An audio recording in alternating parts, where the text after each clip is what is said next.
Hello everyone, this is Madhuri Ramansad, and in this video, I am going to discuss the topic sexual politics in the Philippines.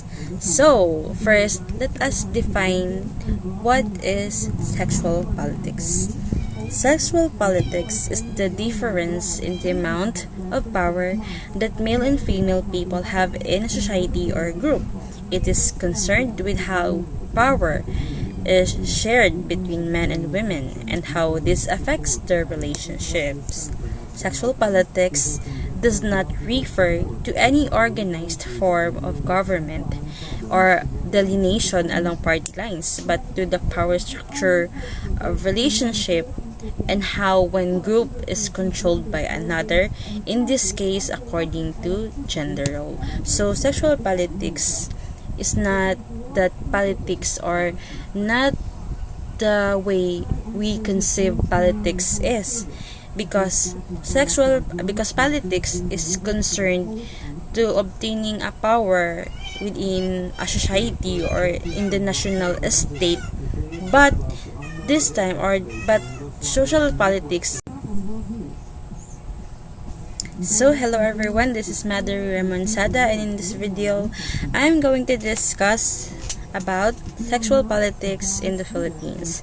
So let's first define what is sexual politics.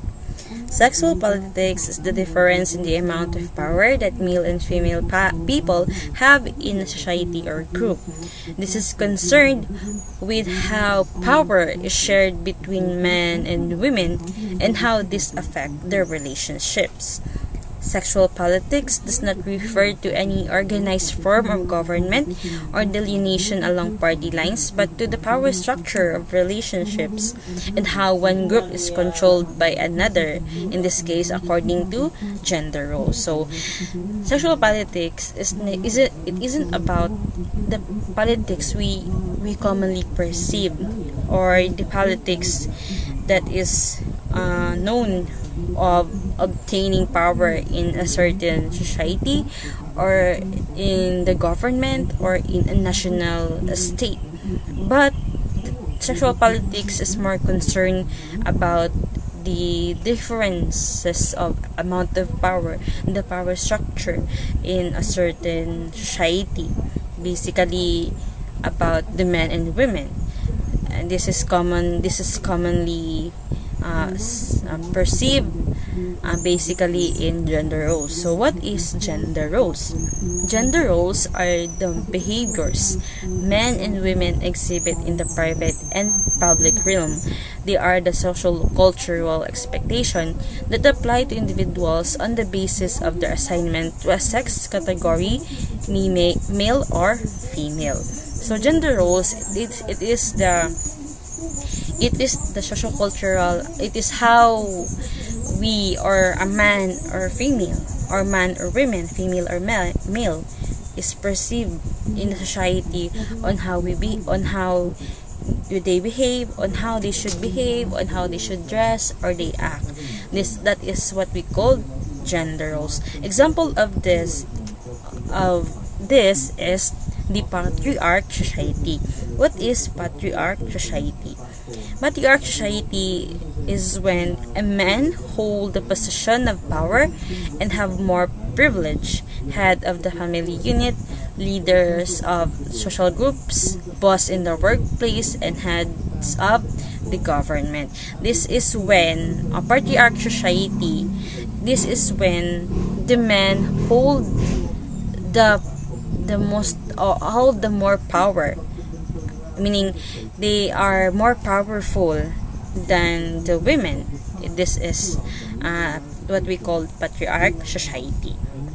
Now, these are the traditional gender roles or the stereotypes that the society perceive to be.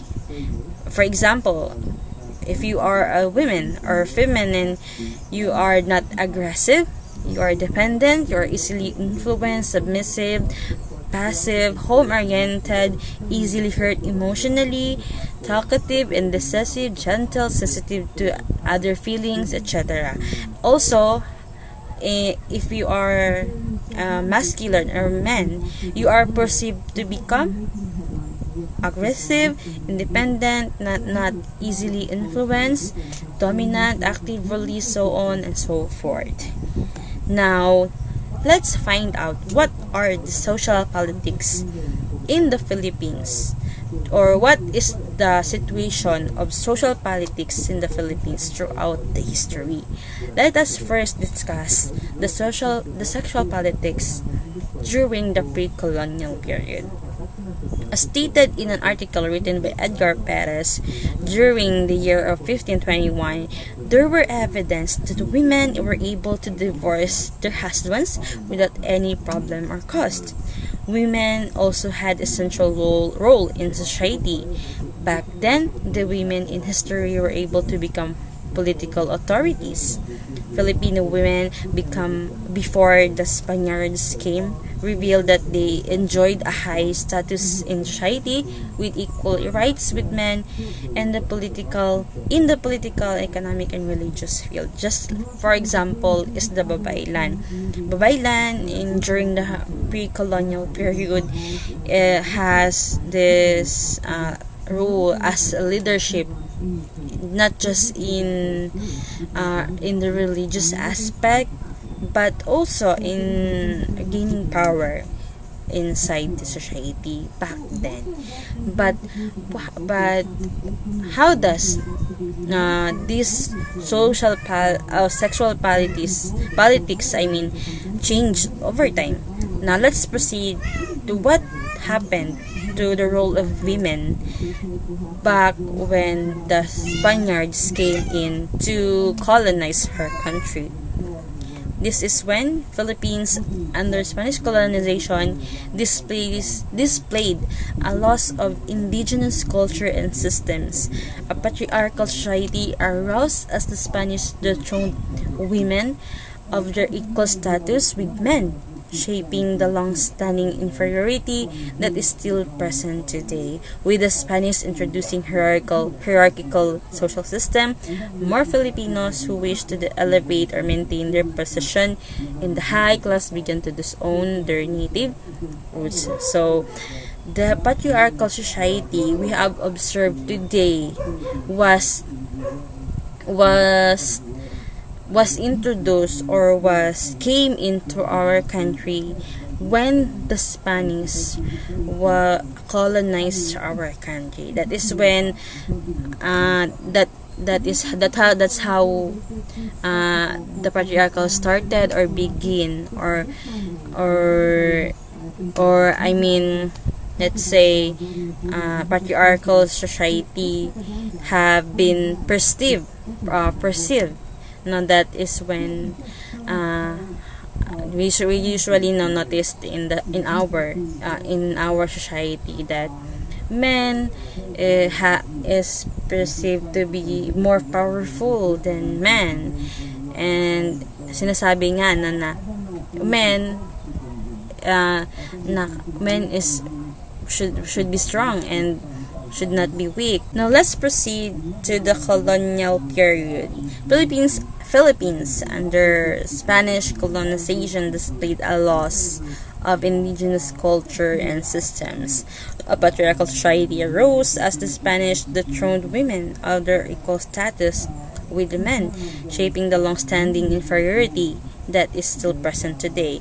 With Spanish introducing hierarchical society system, more Filipinos who wish to elevate or maintain their position in the high class began to disown their native roots. So, this is how the patriarchal society began in the Philippines. That is when the Spanish or the Spaniards begin to colonize our country, and that is how the culture in which women has perceived or obtained the power in the society has gone.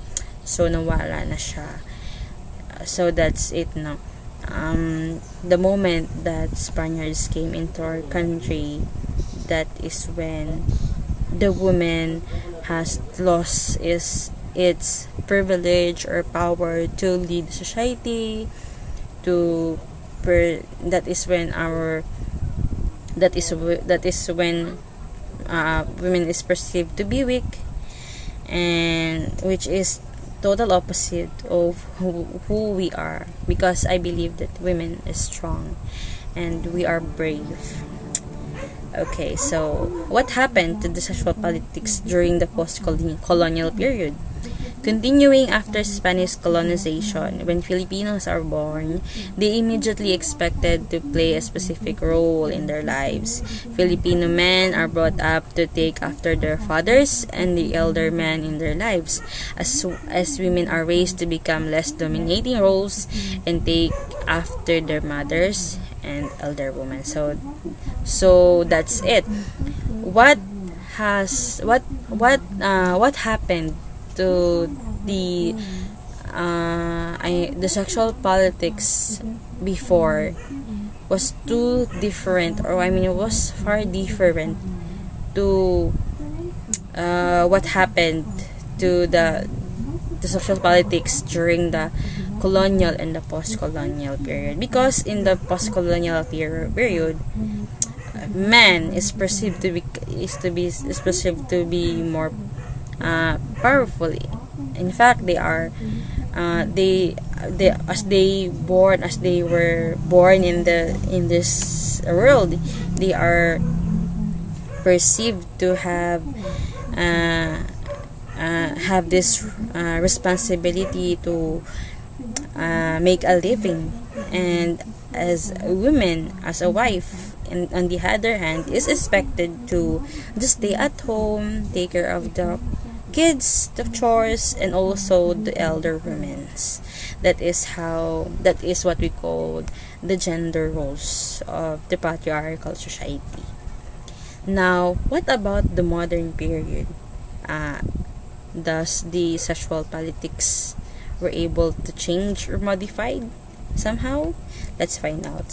However, in the modern Philippine society, changes and constitutions are and have been made in order to shed a positive light in women's gender roles, such as granting rights to women to be part of the nation building, as well as being provided safe working condition, taking account of maternal functions. So, no good thing that in this modern period, or during our times today, our sexual politics have begun to change, to alter. That today we have now this the Women Protection Act, the party list that aims to protect, the party list and movement that aims to protect women and children, which is one of them is the Gabriela party list. And good thing that that today we have this non-government organization in which they aim to empower the women, and also mga advocates of women empowerment, especially programs that aims to empower women to have space in the society, to have a power, to gain power, and to show to they and to to elucidate people in the society that men and women can be equal, and it's about time to break those stereotypes. So that's it. So now let's have the gender roles that are perceived in family and labor. The traditional roles of Filipino women are to work in gardens, care for the house, care for the children, because they are basically the pattern of conduct for the entire family. On the other hand, Filipino men are in charge of cultivating land and are categorized into the more dominating roles in the society. Overall, it is seen that the men in the Philippines hold a higher rank than a women in regards to gender roles. The men are expected to have more freedom and provide for their families, while the women usually stay at home and take care of the elderly and children of the household. However, in certain circumstances, within labor, men have the ability to work as nurses and teachers, and women have the ability to become attorney and doctors. So no, that's it. That is the gender roles in the family and labor. Although no, in the gender roles in the family, where man is perceived to make a living for the family, to provide the financial needs, and to work hard for the family, it is somehow has a little bit difference when it comes to labor, because in the labor, men could also work as what a woman can do or work most commonly. Just for example, here, men have the ability to work as nurses and teachers too. Also, the women have the ability to become attorney and doctors. That is more heavier, or the work that is perceived, or the work that is aligned to men. Now let's proceed to the gender roles in marriage. Filipino culture does not take part in arranged marriages, right? The average age for marriage in the Philippines is 22. Couples who are married are expected to be established in jobs as well as take care of the families or the education of their siblings. Yes, it is observed and up until today that even if you are married, you still have this responsibility to continue to support your siblings, mainly in education. No, it is perceived na kahit may pamilya ka na, may asawa ka na, it is your responsibility to provide the needs of your family and siblings. So that is the end of my report. I hope everyone have understood the topic, and if you have any clarifications or questions, you can just freely ask me on my Facebook account. Just send me a private message. So that's it. Goodbye everyone, and thank you for listening.